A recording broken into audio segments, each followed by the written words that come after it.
boa noite. Eu sou Mariana Jungmann e você confere conosco as notícias que circularam hoje nos corredores do poder. O presidente Michel Temer recebe os presidentes do Mercosul e outros chefes de Estado para a reunião de cúpula aqui em Brasília. E as notícias político-policiais: o ex-governador do Amazonas foi preso. O ministro Gilmar Mendes mandou soltar o ex-governador do Rio. Tudo isso você confere a partir de agora pela TV Brasil, pela Rádio Nacional e emissoras públicas de todo o país.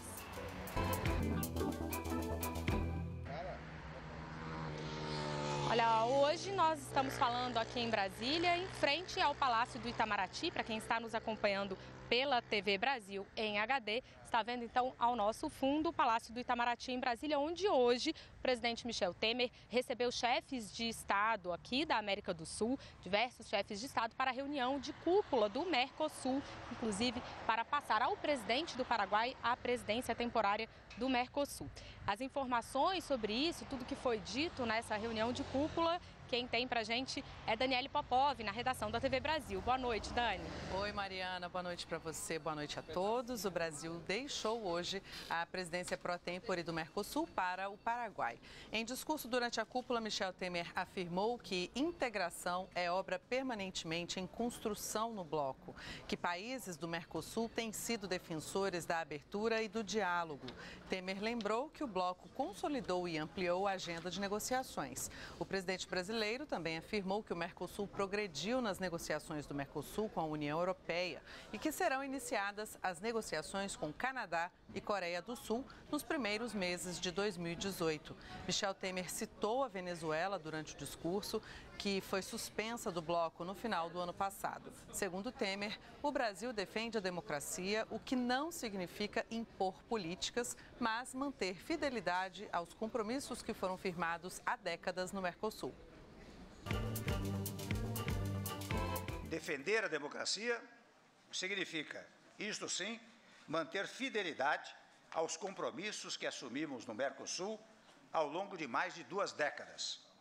Significa dar concretude a esses compromissos, naqueles momentos em que direitos fundamentais são postos em xeque. Por isto que, quando suspendemos, por comum acordo, a Venezuela do Mercosul, era, aliás, uma medida que se impunha.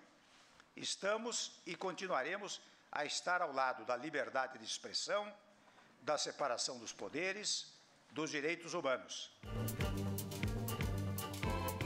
Ao final do encontro, os países assinaram acordos em áreas como o direito do consumidor para o compartilhamento coletivo dos direitos do consumidor entre os países do bloco de forma padronizada e de liberação de compras governamentais. Os membros do bloco também assinaram um protocolo de contratações públicas. Pela primeira vez, o Mercosul concluiu as negociações sobre a liberdade de compras governamentais entre os países. Este acordo prevê a extensão da preferência dada aos produtos brasileiros para outros fornecedores do Mercosul. E mais cedo, Brasil e Guiana assinaram 2 acordos de cooperação na área de infraestrutura para a pavimentação de estrada de acesso entre os 2 países e de tecnologia de combate à seca, que estabelece a colaboração do Exército Brasileiro para a perfuração de poços artesianos na Guiana.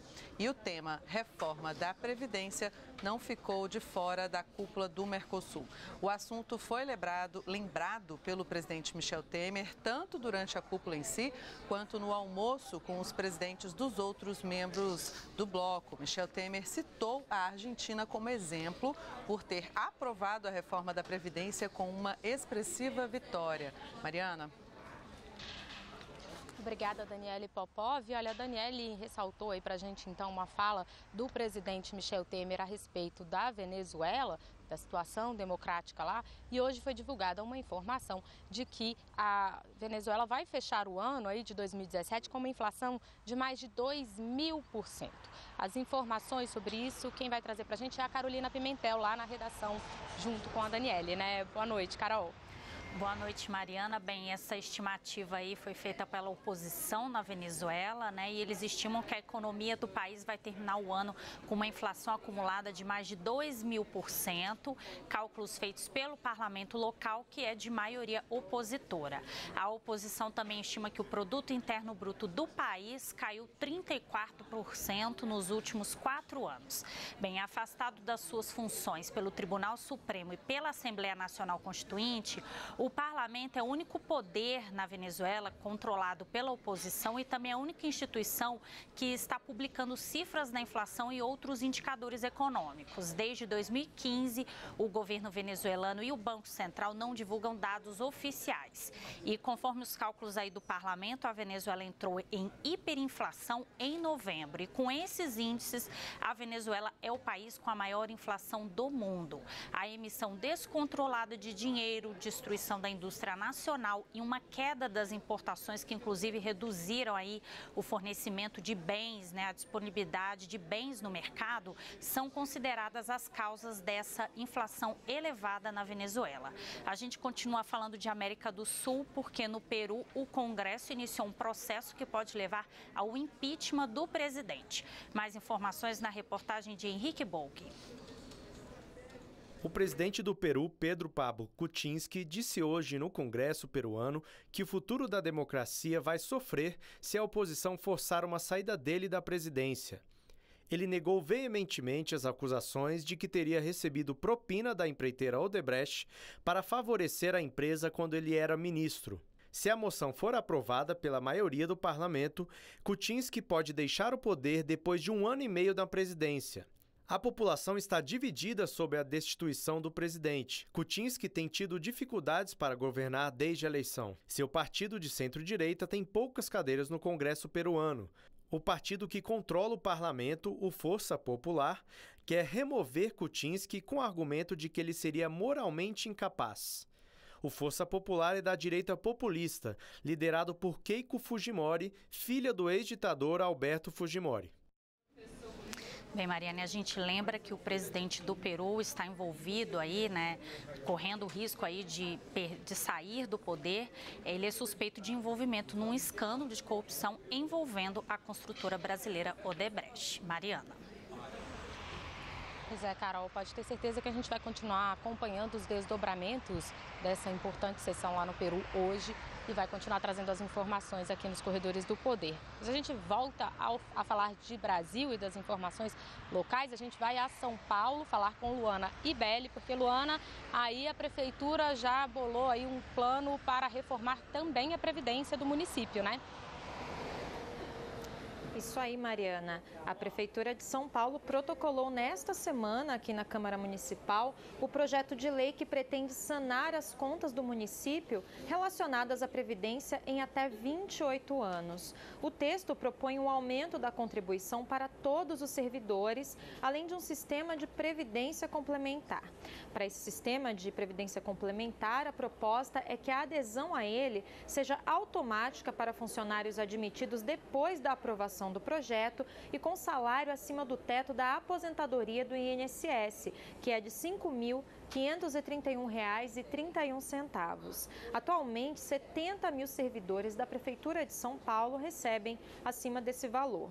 No total, são 122 mil servidores, 97 mil desses estão inativos ou são pensionistas. O texto também prevê aumento da alíquota da contribuição previdenciária. O servidor vai passar a contribuir com 14% ao invés de 11% e o município vai passar de 22% para 28% de contribuição.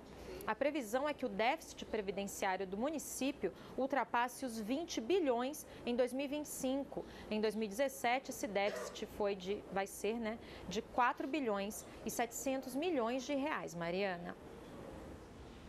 Obrigada, Luana. E olha, ainda nessa tentativa de fazer ajuste de contas, como é o caso da Prefeitura de São Paulo, o governo do Rio Grande do Sul conseguiu finalmente fechar um acordo com o governo federal para o regime fiscal, né, para o regime de recuperação fiscal do Estado. O governo do Rio Grande do Sul já tinha tentado isso anteriormente. O acordo tinha sido vetado pelo Tesouro Nacional porque ele descumpria um dos requisitos para o fechamento do acordo, que é semelhante ao que já foi fechado, inclusive, pelo Rio de Janeiro, mas agora encontraram uma saída e aí o governo do Rio Grande do Sul vai apresentar então uma nova proposta de pré-acordo para que esse acordo possa finalmente ser então assinado entre o Tesouro Nacional e o governo do Rio Grande do Sul para a recuperação fiscal do Estado.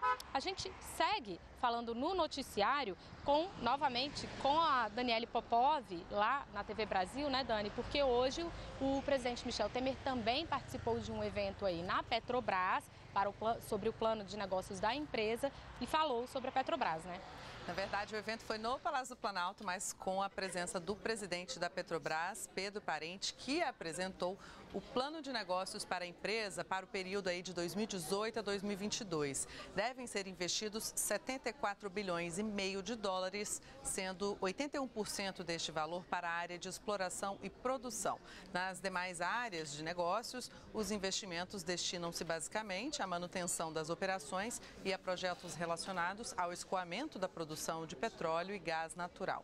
Serão implantadas 19 novas plataformas até 2022, sendo 8 apenas em 2018. A previsão de gastos operacionais até 2022 é de 394 bilhões de dólares, além de novos sistemas que entrarão em produção nos campos de petróleo. Em discurso, o presidente Michel Temer comentou a retomada da empresa. Se no passado houve abusos na Petrobras, eles foram expungidos, foram eliminados, né? E permite ao Pedro e ao Fernando, Pedro especialmente, vir aqui e apresentar um plano de trabalho com bilhões e bilhões de investimentos, não é verdade? E não é um plano, digamos, populista para amanhã ou depois, é um plano que eu vejo que vai de 2018 a 2022, não é? Portanto, um plano responsável, como tem sido responsáveis os atos que nós tomamos do governo. O presidente disse ainda que a Petrobras voltou a ser o motivo de orgulho para todos os brasileiros e que o governo vai cuidar para que a empresa continue sendo referência de eficiência no mundo. Mariana. Obrigada, Daniele Popov. Vamos ao Rio de Janeiro falar com a Flávia Grossi, porque, Flávia, foi aprovada aí no Rio uma proposta para a autonomia financeira das universidades, né? Boa noite. Boa noite, Mariana. Uma ótima noite a todos. Na verdade, o que foi aprovada foi a autonomia financeira da UERJ, que é a Universidade do Estado do Rio de Janeiro. Essa autonomia financeira, ela já era uma reivindicação antiga da universidade. Ela foi aprovada hoje em segundo turno na Assembleia Legislativa do Rio. A proposta de emenda à Constituição foi aprovada pelos 55 deputados que estavam no plenário. E olha, ela já passa a valer a partir do ano que vem. Não precisa ser sancionada pelo governador do Rio, Luiz Fernando Pezão. Essa medida, ela beneficia outras duas universidades estaduais, a UENF, que é do Norte Fluminense, e a UESO, que é da Zona Oeste do Rio. Isso significa que essas universidades vão receber as verbas diretamente do Tesouro do Estado, como já acontece com os poderes legislativo e executivo. Essa medida vai impedir que em tempos de crise o governo ele não deixe, ele bloqueie essa verba das universidades, o que acabou acontecendo este ano. E aí a situação da UERJ, Mariana, é de dar pena. Funcionários que estão sem receber os salários, alunos que não recebem as bolsas, o campus sujo, muita violência, equipamentos precários. A gente espera aí que com essa autonomia financeira, a universidade, que é uma das melhores do país, ela possa se reerguer. Flávia, definitivamente lamentável uma situação como essa dentro de uma universidade, né? Não é o que se espera ver num ambiente de estudo e pesquisa. Bom, a gente, antes de ir para o intervalo, vai para uma última informação em São Paulo sobre saúde dessa vez. Febre amarela, né, Luana? Começou a vacinação aí. Pois é, Mariana, a Secretaria Municipal de Saúde aqui de São Paulo espera vacinar cerca de 500 mil pessoas contra a febre amarela do tipo silvestre em 38 postos de saúde em bairros do extremo sul aqui da capital paulista. Essa medida preventiva foi adotada por terem sido encontrados 10 macacos com febre amarela em Itapecerica da Serra, município que fica a 4,5 km da região onde a vacina será aplicada. Os moradores de zonas rurais serão vacinados em casa. A campanha de vacinação também acontece em outras regiões da capital, na Zona Norte. Mais de 1 milhão de pessoas foram vacinadas desde o dia 21 de outubro. Apesar dessa ação para vacinar pessoas na cidade de São Paulo, a Secretaria Municipal de Saúde afirma que até o momento nenhum caso de febre amarela ou urbana, silvestre ou urbana, foi confirmado na capital paulista. No restante do estado, a realidade é diferente. Até o momento foram 23 casos registrados e 10 mortes. Obrigada, Luana. No próximo bloco, nós vamos falar sobre a prisão do ex-governador do Amazonas e a decisão do ministro Gilmar Mendes de soltar o ex-governador do Rio, Antônio Garotinho. Daqui a pouquinho a gente já volta.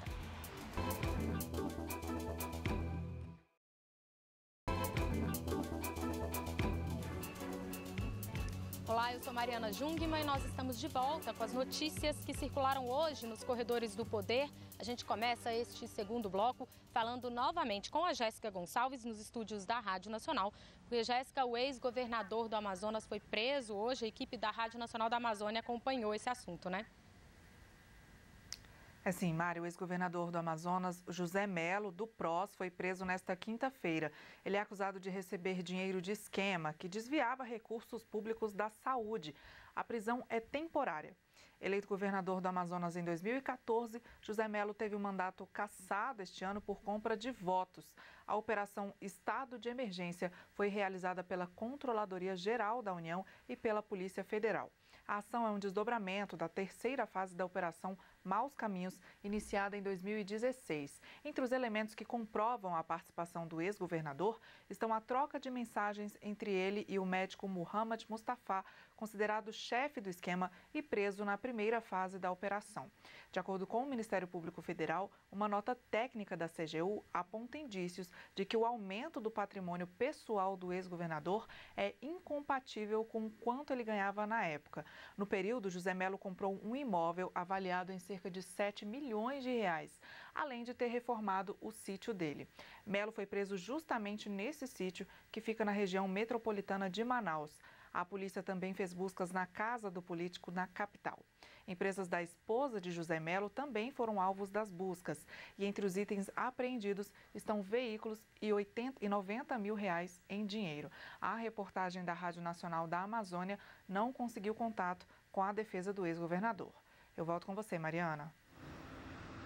Obrigada, Jéssica Gonçalves. Já aqui em Brasília, o ministro Gilmar Mendes determinou a soltura do ex-governador do Rio de Janeiro, Antônio Garotinho. Flávia Grossi, mais uma vez eu te chamo para trazer essas informações para a gente. Mariana, a qualquer momento, Antônio Garotinho pode ser solto. Ele está no presídio de Bangu, na zona oeste do Rio. Foi preso no mês passado em uma ação da Polícia Federal que investiga aí crimes eleitorais. E como você falou, ele foi solto graças a uma decisão do ministro Gilmar Mendes, que é presidente do Tribunal Superior Eleitoral. A gente tem uma equipe acompanhando esse caso da TV Brasil do lado de fora do presídio e a informação que a gente tem é que familiares dos presos, eles estão protestando contra essa decisão e eles chegaram até a jogar ovos no carro do advogado, do Antônio Garotinho, porque eles pedem que esse benefício se estenda para os familiares que estão presos, né, Mariana? Afinal de contas, a justiça tem que ser para todos. Voltamos com você. Sem dúvida, Flávia. Agora, eu continuo falando com você porque havia também uma expectativa em relação ao Conselho de Ética da Assembleia Legislativa aí do Rio de Janeiro em relação a 3 deputados também envolvidos em escândalos de corrupção, né? Pois é, Mariana, Mariana, e o Conselho de Ética da Assembleia Legislativa do Rio, mais uma vez, por falta de quórum, adiou essa decisão de abrir um processo para cassar o mandato de 3 deputados do PMDB, Edson Albertassi, Jorge Pisciani e Paulo Melo. Eles foram presos em novembro na Operação Cadeia Velha, que é mais um desdobramento da Lava Jato aqui no Rio. Agora é estranho porque uma hora depois eles votaram a questão da UERJ, da autonomia financeira, mas não tinha quórum para votar a cassação dos deputados do PMDB. Agora, uma outra notícia de política aqui no Rio de Janeiro, que, como você viu, dá pano para manga. Olha, o ex-secretário da Casa Civil e atual deputado estadual, Cristino Áureo da Silva, do PSD, e a ex-mulher dele, Cláudia Cataldi, eles foram denunciados pelo Ministério Público do Rio. Essa denúncia aponta irregularidades dele quando ele ainda ocupava o cargo de secretário da Agricultura nos governos de Rosinha Garotinho e de Sérgio Cabral. Áureo foi denunciado pelo crime de peculato, que é o desvio de dinheiro público, e Cláudia por vantagem indevida. Voltamos com você, Mariana. Obrigada, Flávia. Olha, enquanto isso, o diretor-geral da Polícia Federal comunicou ao juiz Sérgio Moro que vai ampliar aí a força-tarefa da Lava Jato. Carolina Pimentel traz essas informações para a gente. Bem, Mariana, o diretor-geral da Polícia Federal, Fernando Segovia, ele se encontrou com o juiz federal Sérgio Moro em Curitiba. Lembrando que Sérgio Moro é o responsável pela Operação Lava Jato na primeira instância. E nesse encontro, o Fernando Segovia disse ao juiz que quais providências serão adotadas para reforçar a equipe da Polícia Federal, que cuida, responsável aí pelas investigações da Lava Jato. Inclusive, diversos policiais que fazem parte das investigações, da Lava Jato participaram, acompanharam Segovia nessa visita a Sérgio Moro. Bem, a equipe da PF cuida atualmente de cerca de 270 inquéritos que foram abertos pelo Supremo Tribunal Federal e que envolvem pessoas com foro privilegiado. E nesse encontro com Sérgio Moro, o Fernando Segovia disse o seguinte, que a administração dele também vai ter como foco o combate às fake news, que são informações falsas que circulam nas redes sociais. De acordo com a Polícia Federal, um grupo da Polícia Federal já vai começar a combater essas informações falsas a partir do dia 2 de janeiro. E hoje, Mariana, a Agência Brasil publicou uma série de matérias sobre fake news, sobre essas informações falsas que circulam na internet, nas redes sociais, o impacto dessas informações e também o desafio de combater essas informações falsas no ano que vem, no período de eleições no Brasil. Eu volto com você, Mariana. Série de matérias de Helena Martins, Carolina Pimentel, você acompanha essa série de matérias em agenciabrasil.ebc.com.br. Mas a gente continua falando sobre prisões de autoridades, dessa vez sobre Paulo Maluf, com Luana Ibelli novamente lá em São Paulo, Luana? Sobre a transferência dele para Brasília,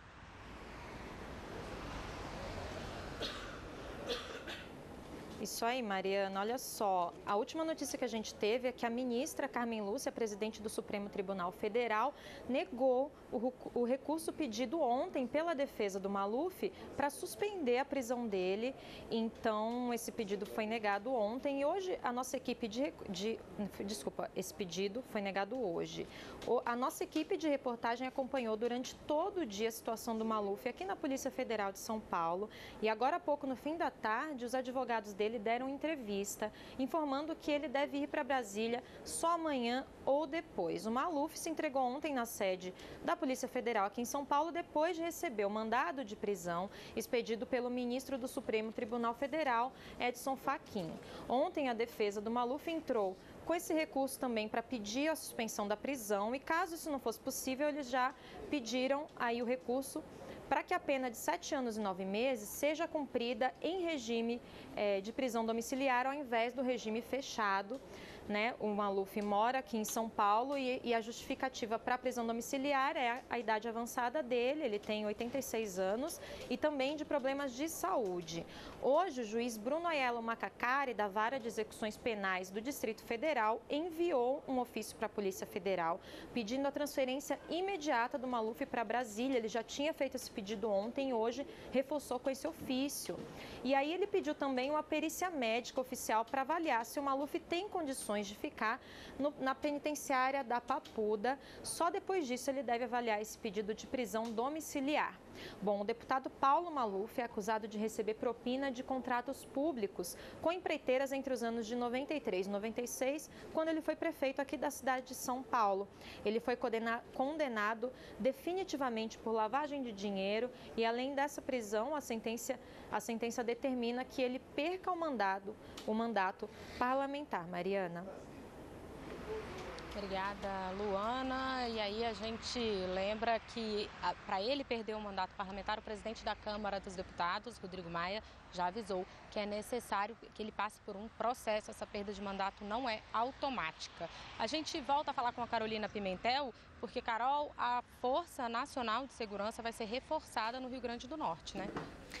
Vai ser sim, Mariana. O Ministério da Justiça deve enviar ainda hoje mais 70 agentes da Força Nacional para reforçar a segurança no Rio Grande do Norte.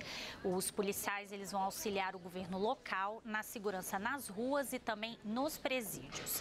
A previsão é que os policiais embarquem no início da noite de hoje da base aérea de Brasília e lá eles vão se juntar aos cerca de 120 integrantes da Força Nacional que desde fevereiro já vem atuando no Rio Grande do Norte. Bem, com dificuldades financeiras, o governo do Rio Grande do Norte tem atrasado o pagamento do salário de diversos servidores, o que acabou resultando aí numa greve generalizada e também na paralisação de policiais civis, militares e agentes penitenciários. O governador Robson Mesquita de Faria, então, pediu ajuda ao governo federal. Além da Força Nacional, também a Força de Intervenção Penitenciária está atuando no estado e as duas ações fazem parte do Plano Nacional de Segurança Pública. Mariana. Obrigada, Carolina Pimentel. E na Agência Brasil você também confere notícias internacionais como a de que a Catalunha escolhe hoje um novo governo. A gente fica por aqui. Para você, uma ótima noite.